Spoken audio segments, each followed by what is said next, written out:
We are in the perfect storm right now. We need to build new infrastructure projects faster than ever before, but we also have a skilled labor shortage in construction that we need to address. We have a big opportunity here as we work to seek out new workers. While there are many ways to do this, one way is to consider a segment of the population that is underrepresented in construction. Women represent only 10% of the construction workforce. How can we mentor young women to consider construction? The gap is really happening where we will have to start to fill the pipeline. We have to mentor people.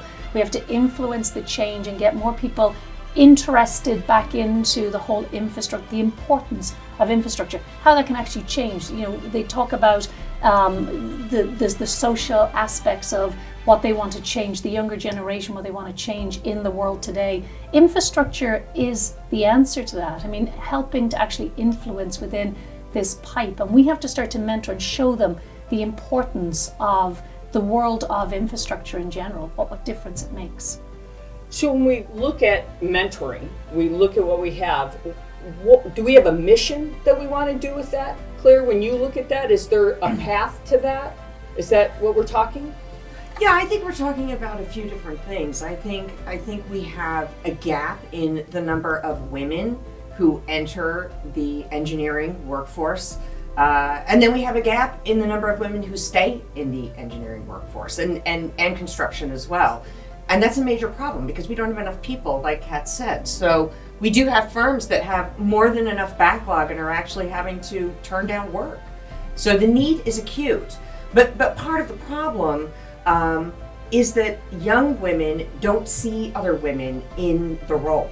So there's a need, I think, for people who are doing construction and who are doing engineering to make themselves more visible. And I think the companies that are very concerned about diversity and about their talent pipeline are doing a really good job of advertising women in those roles so that younger women and girls can see them doing the job and see them being successful. But that needs to happen more. There's an assumption usually that an engineer is a man.